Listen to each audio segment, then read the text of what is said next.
Kyle Klingman with Track Wrestling. Going to Canada, we have Dom Parrish. She is a three-time U23 World Team member, two-time WCWA champion for Simon Fraser from Scotts Valley, California. How are you, Dom? I'm good. Thank you for asking. Well, I live in the Great White North. Yeah, I mean, it's got to be fun up there in Canada. You're from California, but living in Canada, I hear great things. What's the best part about living there? Well, I mean, I'm living right next to a big city, which is kind of new for me because I grew up in the forest.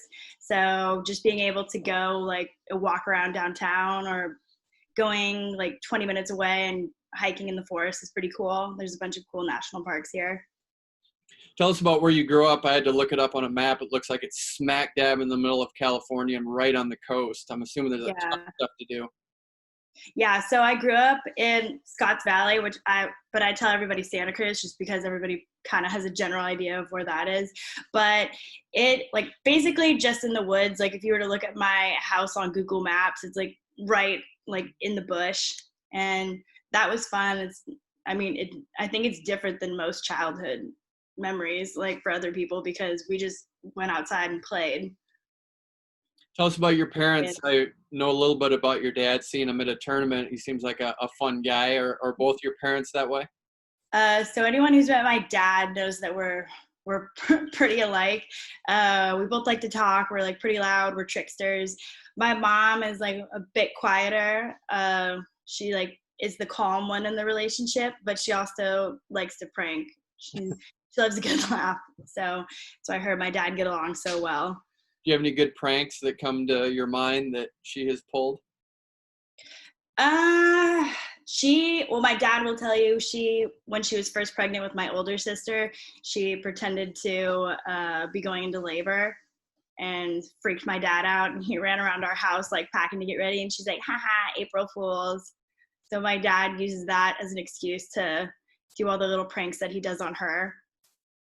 So your dad doesn't reciprocate and pull off some pranks too? Yeah, he does, but it's definitely more one-sided. Okay. Now, looking where Scotts Valley is and knowing it's on the coast, I think it's interesting how you found wrestling. My understanding is that there was a sheet going around to sign up for wrestling. Someone else signed you up and you felt like you had to go. Take it from there. Yep, that's exactly what happened. I went, I think I was just in my school clothes and my friends were there. We went and we had a good time and I just stuck it out. My middle school coach, Wasim Lefty, was very like involved and very enthusiastic, and like he built a pretty good program. So when I went to the high school, they'd already had like a couple girls that were in the middle school program before me, and they were older, so they had kind of set like the precedent for having a women's team like in high school. So when I went, it wasn't as rough as like other people have described their experiences. So did you feel like you were breaking new territory, or did you feel like some of the groundwork was laid already? Yeah, I feel like a bunch of the groundwork was laid already by the older girls who had gone to like boys wrestling tournaments and just went out and competed, and they would tell me like if anything happened that was weird, they'd just be like, just brush it off, like keep moving forward. And so it was like a very positive environment to be in. What was that like then, knowing that there's so many things to do in California and so many outlets, that you stuck with wrestling? What was it about it? Just I think like a bunch of kids, I did a bunch of sports growing up: soccer, softball, track, cross country, wrestling, and I think my friend group in wrestling really like kept me in it because we had a very close knit group of friends, and we would hang out after school and just created this like culture that like, you know, you hang out and you like have fun, and then you go to practice and you go to tournaments, and it just makes it way more fun. Did people identify that with you, saying you're a female wrestler, and what was the response when they found out? That I wrestle? Yeah. I feel like pretty positive. I feel like I usually get high fives and people tell me I'm badass, and I do enjoy that. And did you ever think that you wanted to try another sport, or were you all in with wrestling right away? I think wrestling was one of the last sports that I tried, like one of the last new ones, and like I was pretty set on it. I know you like soccer too. Did you ever try that? Yeah, well, I mean, I did soccer for like 10 years, but I think everybody like in Scotts Valley did that. They did like either soccer or like I said, softball. Both of those I did for 10 years, but it's just like rec stuff to build like teamwork and social connections and get your kids out and get the energy out. What was it about Simon Fraser that made you want to go up to Canada? Was there a good recruiting pitch to get you there? Not at all. When I came up for my recruiting trip, it was so weird. Like I was so uncomfortable. Like you can ask like Mallory Velti or Francesca Giorgio. They took me around for my recruiting trip, but I was so shy and awkward. And they're like, "This girl's not coming here." And honestly, in the end, I was like, I don't really know what I'm going to do, but I knew that Simon Fraser had a good pedigree, and Mike seemed really chill when I came out to meet him, and he just kind of was like, if you want to come, like, come. Like, I'm not going to chase you. And I liked that. Yeah, Mike Jones is someone I hear quite a bit about before Justin Abdu took over as a head coach. How would you describe Mike Jones? Well, now I feel like he's kind of like an uncle or like a grandpa like figure. I like definitely look up to him and love him and being around him. When he was coaching me, like his last 2 years, it was definitely very intense. Like he would take us into the wrestling gym on Saturday and have everybody wrestle off like constantly just to get like, I think the match jitters out, because I don't know, some people go to tournaments and they get so wound up about competing that they perform badly. And I think a lot of people in our class just got over that because we were competing so much. Like we didn't go to a tournament. He's like, we're going to have wrestle offs and you're going to come in and wrestle one of your teammates. And you definitely don't want to lose that match. I mean, you hear some, I don't want to say horror stories, but you hear how intense he is, and maybe he works with the men's team different than the women's. Like, have you heard those things about him?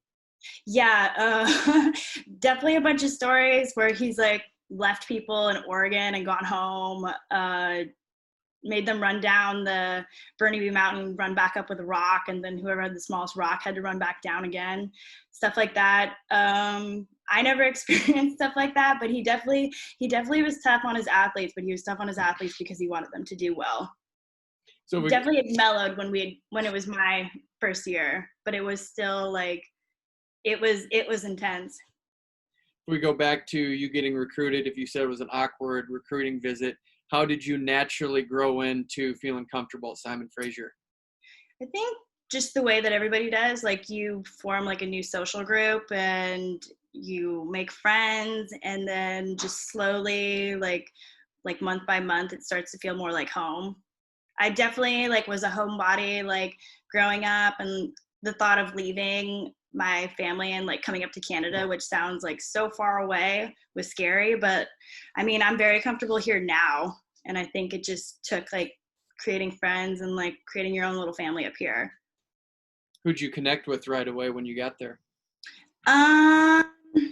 Like definitely the girls in my recruiting class, Nicole Deppa, Sierra McCrae.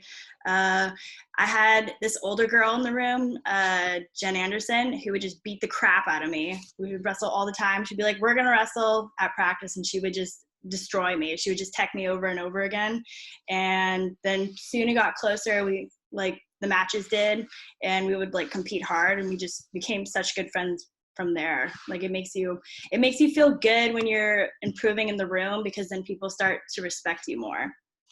And then you have a unique situation with Alex Hedrick. I think you wrestled her twice in the finals of state, and then she went to Simon Fraser, and then you were with her there. I think you wrestled her twice in the finals of the WCWA. That's unique in how that transpired.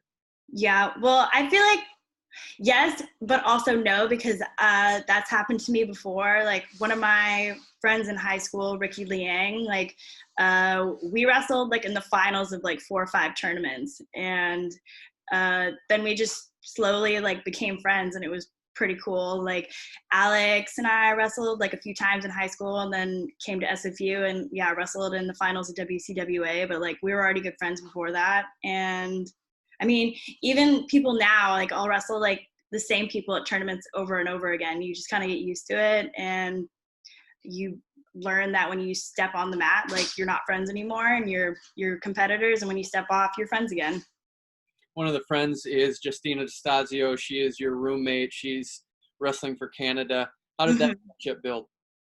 Um, well, she was an athlete when I first came up, and she was going for the 2016 Olympics. And so she was like very focused on training, and you got to watch that and just admire that. And then after that, she became the SFU like, assistant coach for a while. So she would come to our tournaments and practices and like run stuff for us. And she invited me to come to a wrestling exhibition in Wisconsin to wrestle Vicky, and that was our first like one-on-one trip together. And I think just from there, like we like our friendship blossomed. It was a lot more personal, and now we're living together. At what point do you cross that threshold and decide that competing is what you want to do and go for that Olympic dream? You mean like the time frame when I did that, or? I mean, did you know there was a point like, hey, I'm good enough to make a push for the Olympics? I think that was definitely in university, maybe after like second year university, when I started going to senior level tournaments and doing well and realizing that like, hey, like maybe I'm good enough to like make a senior team. And then I did, and I was like, okay, well, like what, am I good enough to make an Olympic team? Like it's just fun to like set these new goals and then chase them. Did that give you a lot of confidence moving down to 53 kilos, which is an Olympic weight, and then winning the U.S. Nationals in December? Yes, 100%, because I'd weighed 53 kilos since high school, so I didn't know if I was going to make the weight, and I did, and it wasn't that bad. And then I performed better than I was hoping at that weight, so I was like, wow, like I can make the weight and compete well. So. And then you rocked that cowboy hat. I did, yes. My dad loves that thing. It's at our house. So does he keep all your hardware, your trophies? I think depending on like what I'm doing after the tournament, I either go back home or I come back up here. And then I think I just slowly like shift all that stuff back to my room in California. So then when I move around up here, I don't have to bring it all with me. What does that do for you with the lockdown? Of course, you're striving for 2020, and then that gets extended. Does that change how you approach the sport the next 4 years? I think it does for everyone. Like you can't train right now, so you have to focus on other things. And I think for a lot of people, it was a good break. For me, like it was definitely disappointing because I felt like I was ready to like, go to Olympic trials and do well. And then it was shut down, and like there's no point complaining about it because everyone's in the same boat. So I think it gave me like some time to reflect on like myself and like what I'm doing and just make like mental changes. It's kind of a unique training environment that you have Canada and the United States all there at Simon Fraser. How does that work that you guys combine and work together to make the Olympics? I feel like it works really well. I think it's better than maybe some other situations because here I train with like Carla Godinez, one of the Godinez sisters, the lighter one, and she was looking to make a run at like the 2020 Olympics, and she didn't make it, but I was there like helping her prepare for it, and I felt like I was a big part of the process, and I enjoyed that. And then when it was my turn, when I was getting ready, like she was in like training with me, like getting me ready. So you have this unique ability to like switch focuses on like who you're preparing. What's the atmosphere like for wrestling at Simon Fraser? I feel like it's intense in the wrestling room. Like we go live quite a bit, and it's always like competitive. You want to go out there and you want to push your partner and you want to push yourself. But like we're all friends, so at the end of the day, like you have a good practice and you like high five and like walk out and just chit chat. So it's pretty cool. You feel like you're staying in good shape during this time? Definitely not in wrestling shape, but I don't think I'm that bad. I've definitely been in worse shape. So with Justina being there, do you guys keep each other accountable and get workouts in together? Justina just had surgery on her ankle like a month ago, and she's been like working and like getting back into her rehab. So when she does like the stuff that like the workouts that she can do, like I go with her and like do them with her for like fitness and for moral support, and it just makes it so much more fun. We have like weights in our house, so we can all go out and lift on our front patio. A little bit more like a team dynamic as opposed to an individual. A couple of your great friends that you like to have on Instagram, Kayla Miracle and Abby Nettie. How did you get to know those guys so well? Kayla and I met at the US Open the first time I went and made a senior team, and she walked up to me and was like, "Your shoe's untied." And I was like, "This is Kayla Miracle. She's not going to razz me." So I looked down. It wasn't untied. She just totally got me. I wasn't suspecting it. And then we went on a trip to the Spanish Grand Prix together. We just, I don't know, we just connected, and we would walk around and hang out. And I think that was definitely the start of our friendship. And we were talking about this the other day. I don't really know how Abby and I became friends. We were on the U23 team together, and that was an interesting trip. And then just after that, like we added each other on social media. We would like chit chat, and then just at tournaments we would see her, and she's just super enthusiastic. So I feel like she like forces you to be her friend, because she's just like so excited to see you, and she's like, oh, and she grabs you and hugs you. And yeah, like 6 months later we were like pretty close.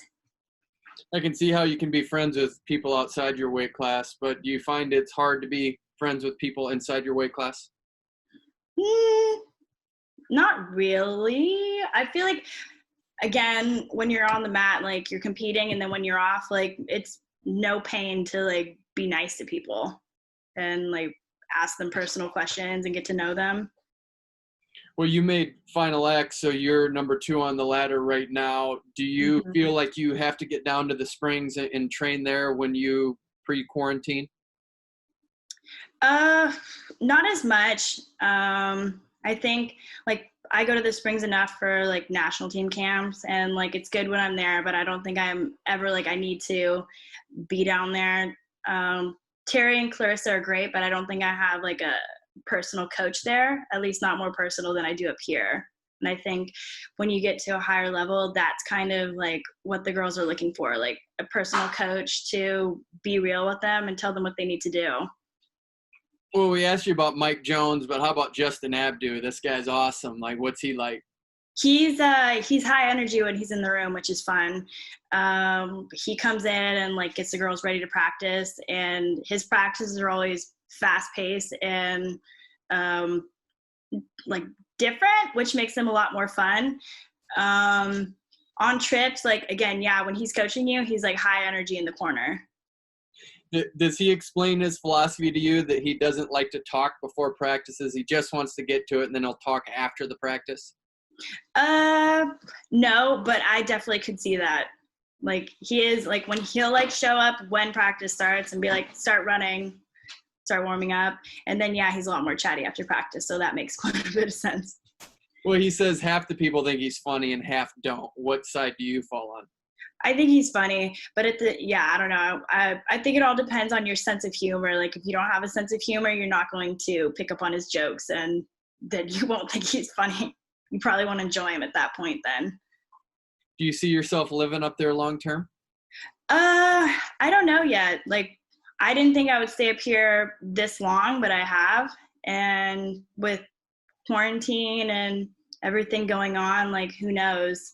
Canada is definitely safer than the US right now, just in terms of like COVID, and like we're gonna get back to training soon, or like we're supposed to get on the mats on Monday. And I know people in the US have been going to like private gyms and stuff, but like I don't think it's safe enough to do that. And if I was living in the US, I probably wouldn't choose to do that. You miss Scotts Valley? Yeah, I miss my family and my friends and my dogs. Never Like, get to see him, huh? Never get to see him? No, but my family sends me pictures. My brothers will send me pictures. I've been actually bothering my roommates to get a pet. I think every day I choose a different animal. The other day it was a squirrel. I saw this cute video of a pet squirrel, and I was like, I could have one of those. What's your art to being funny on Instagram? You have some great posts. Uh, I think I think I just don't really care that much to post serious pictures. I like I don't know, or like with serious captions. I think it just kind of it's like not as fun for me to post like a serious picture. Like you gotta poke fun at yourself. Like otherwise you're gonna be so sensitive. And I think I think it was Mal told me that my brand is like silliness and like humor. Well, that's a good segue to a game we like to play. We like to play games at Track Wrestling. We've decided to play a game of the Hot Box, 5 questions, hoping to make you sweat. If you're willing, Dom Parrish, we would like for you to go into the Hot Box. Okay, I'm ready. All right, question number 1. You have 3 options here, and you can only pick one. You can get backstage passes to an Eminem show. You can get middle of the road at an Elton John show, or your favorite, Billy Joel, but you're in the very back. Which of those concerts do you attend? I think I would go backstage at Eminem. Okay. Why? I feel like that would be fun. I love Billy Joel. I do love Elton John, but I think like I love Eminem too, and I think it would be cool to go backstage at a concert. I've never been backstage, and I think I know a bunch of Eminem songs. I think it would be cool to meet him and then just like sing in the back. All right. Question number 2. Your name is Dom Parrish, but your full name is Dominique. Name 2 famous Dominiques. Oh. I don't think I know any. None? I don't think I know any. I mean, I wrote. You have 2? I have a couple here. Dominique Wilkins, who is a basketball player. There's 2 gymnasts, Dominique Dawes and Dominique Muciano. Basketball player Dominique Davis. There was a few. I had to dig deep, but okay, yeah. If you would have started with Dominique Parrish, I would have given that to you. Okay, yeah. But yeah, I gave you some there. So okay. Question 3, maybe the toughest one, but you're in a situation where Adeline Gray is wrestling Justina DeStasio. Who do you cheer for? Oh God, that's a tough one. I'm cheering for Justina. Like I love Adeline, and she's like my teammate on Team USA. But like Justina's my roommate. She's been there for me. Like I love her. Like I'm cheering for her. Okay. Question 4. What is the only traditionally animated film to win an Oscar for Best Animated Feature? I don't know. This is a very pointed one. To me, it's easy because it's your favorite movie. Oh, is it my favorite movie? Yeah. Shoot. I don't even remember what I chose. Is it Spirited Away? Yeah, you got it. Up in Canada, they put all the Studio Ghibli films on Netflix, so I've just been binge watching them. I've never even seen this movie. Explain what it is. So Studio Ghibli is like it's kind of like Pixar but in Japan, and they make a bunch of like strong like female like films where like there'll be a female protagonist and they'll have some issues, and like eventually they'll get through it. And this one is about a young girl who travels into a spirit world on accident with her parents, and her parents get turned into pigs and she has to save them. It sounds really weird when I describe it, but it's a good film. It's a good movie. Final question. We mentioned Abby Nettie and Kayla Miracle earlier. They come to you and say, Dom, we need you to prove your friendship to us by having 100 spiders on you for a full minute. Would you do it? Yes. You would? I would do it, yeah. What would your reaction be? Would it be hard on you? Yeah, I probably would have to go deep into myself and just meditate, try not to focus on it. Depends on what spiders too. I've learned living with Justina that she's a lot more freaked out by spiders than I am. Like if there's a spider in the house, I'm not gonna touch it. It'll just figure itself out. So you're the strong one in that relationship. Yes, I'm strong with the way of spiders. You're out of the hot box, and I appreciate this time with the interview. All the best as we go to 2021 for the Olympics. Thank you.